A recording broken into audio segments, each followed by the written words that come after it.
A news by AFP on September 13th in 2020 reported that infidelity cases are on the rise in China as social networking services are becoming popular.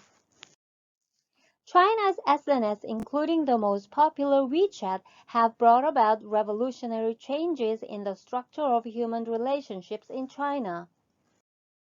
However, they are also used for media for making infidelity easier than before, leading to the rise of not only infidelity cases, but also divorce cases in China. The increase of divorce cases in China is considered to be caused by not only infidelity, but also lack of education on marriage and the pandemic of COVID-19, leading the Chinese government to enact a law that encourages reconsideration of divorce for couples filing for a divorce. The problem of increasing infidelity and divorce is not considered to be limited to China, but applies to all countries around the world. Many infidelity cases that are discovered by the spouse are through the revelation of SNS contents. Then the spouse becomes convinced that recovery is impossible and happiness is over, and files for a divorce or sues the spouse in infidelity.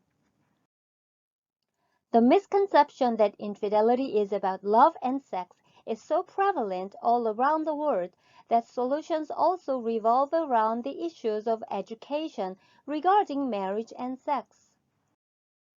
Coping strategies and solutions based on misconception are rampant, aggravating individual and social problems even more.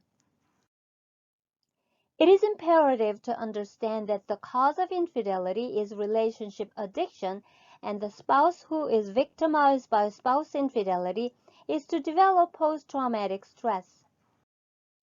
Untreated relationship addiction and post-traumatic stress aggravate individual and social problems without exception, proceeding to a vicious cycle that makes families and the whole society become ill.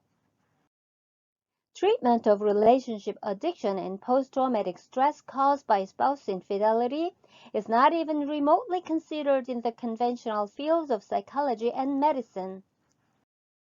So many people do not even think about regaining happiness after treatment and recovery, but employ wrong solutions and strategies based on inaccurate understanding and information.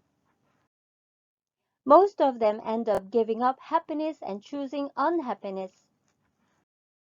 Infidelity therapy provides accurate methods of treatment and recovery from spouse infidelity in English, Japanese, and Korean. If you are a spouse in infidelity who has developed relationship addiction, or a spouse victimized by spouse infidelity who has developed post-traumatic stress, it is strongly recommended that you must consider regaining happiness after treatment and recovery instead of ruining your life and the life of your family by employing wrong coping strategies and solutions. Please keep your hope for happiness and find the right method for treatment.